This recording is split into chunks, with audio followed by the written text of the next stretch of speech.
because is that then really objective training or machine-oriented training? But, okay. So, now for all of you and all of us, just as an insight, 2 minutes on what we do here and why we are so happy that all of you are here. If I push this button, it just works. So, this is the reason why we are here. So, I'm from an association. Kurt Termeij is from an association, Pack for Food. We have company members, companies interested in it, and also there are professional associations. And as you can see, we are really involved in education. Now, for instance, the way we do it at NVC, since 1 or 2 years, we do it as an option online that you can just study in the company or at home or even in the pub, bar, or on the Tour d'Eiffel. Yeah? But you have live trainer sessions, yeah?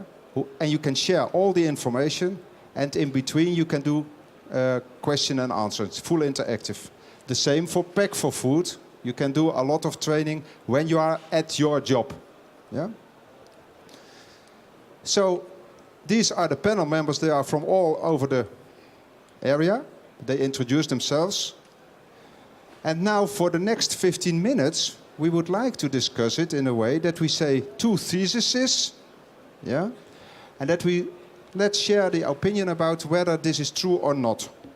Yeah? So no opinion at this moment, not from my side, but just a nice thesis. And the first question then goes to the man who grabs the microphone. Yes, thank you. Which thesis are you going to comment upon? The first? Would you like to do on the first? Yes, sure. Cool. Let's say I will speak out of my experience in Belgium. I have to make a difference between operators, labor force, and higher educated people. In Belgium, we have a small number of printing schools. As converter, we print. Those schools are only educated in offset printing, not in flexo and helio and other types of printing, because the teachers, they only know offset. So I tell those managers, directors of those schools, you are educating future unemployment, people who will be unemployed in the technologies of the past. Yes. We help them, or we try to help them, by telling them we will come with specialists out of each particular item. And even that is not sufficient. They say, bring me a machine, a printing machine, and then maybe we will teach in flexo or helio. Can I add to that? Could I add to that with a question to GD? Because GD is in e-commerce, for instance. RajaPack is very big in e-commerce packaging, which is something which didn't exist 10 years ago. How do you look and comment on that question, on the learning about the past and learning about the needs for the future? Yeah. Well, first of all, I think it's important to make a distinction between the education of your employees.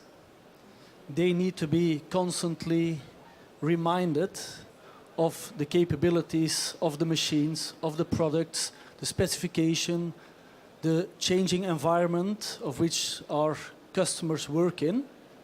But on the other hand, we also have our customers. They change, their technology changes, their needs change. And RajaPack in the Benelux has 40,000 customers. If we do not touch the database for 6 months, 20% of the database is correct. The rest is wrong. So we have an obligation also to visit the customers and educate the people, the operators, as Michiel calls them, that actually use the packaging for what it is meant for. And that's very difficult because with a labor force, you have so many changes. You have new management, you have people going to different jobs, different responsibilities. And I think the match between the company that can tell you what the product is and what the product does and how to use it in order to avoid damages or risks, and the people using it, the match between those two is very important. But Gidi, you say also something other very important then, because you say 40,000 customers, okay? Yeah. How many people work at ALL4PACK? In the Benelux, it's about 160. So let's say 200. So every individual has, on average, 2,000 customers. Well, luckily not every packaging need is a complex need. Yeah. A lot of things can just be packed in efficiently without too many costs. Yeah. Somebody who has to send 5 bottles of gin to another city in the Netherlands can pay €1 or €1.10 or €1.20 for their packaging needs. Yeah. It's not going to make a big difference. But it's the bigger companies, the companies that have the volumes and the risks of having their products broken or too expensively packaged in this sense, that need to be educated. Now, and the education can also be too much choice. That's also a difficult issue, because you can give somebody 20 boxes to choose from to wrap an item, and they can spend 20 minutes choosing the right box, or pack it in the box, take it out again because the box is too big, take another one. So that's also part of education, apart from the specification of the packaging itself. But you are not implying that only the big companies need education because they are making the mistakes. The small ones, they need easy advice, easy fixes, solutions that suit their needs. And the bigger companies, the one doesn't have to be a big company, it has to be a company with a lot of volume in shipments. Yeah. They need the advice of a specialist. Cool. And they need to have the education from somebody who has been educated before. Cool. Yes. And Alain, could you comment on that as well? Because you said so, oh, we are the biggest, so. Education is a thing along the line. It's on operating level, it's on purchase level, and what we see in general is that it's a nice phrase that's called customer intimacy. And this customer intimacy means that we need to know what goes on. And in the past we were sales force driven, and what we see now that this is changing by education. We need to be more educated to be able to help, because it's a profession, it's not a hobby. This is business, improving life. I even heard the guy from Kenya telling it's improving life, so it's getting more and more important. So knowledge is getting more important as well. And if we look at these phrases, customer intimacy, there is a need to know what goes on. And that can only be done by education. Can I pick in on that? I would just wanted to give you the word. And if you take the word, please also include then whether you have a supplier or company-based training or a sort of an independent training like Pack for Food is doing so excellently. Okay, well, I wanted to pick in on what you said, because I think there we have one of the strong points of education to professionals, and then I'm not talking about the operator level, but the higher level ones, is that you cannot give a one-to-one teaching. Packaging, which is very broad, there's a lot of different sectors, chemicals, material engineering. You have to know your food product. As a packaging producer, you cannot just sell boxes. You sell a functionality to whoever you're selling to. We're involving in food packaging, so you have to know your food produce.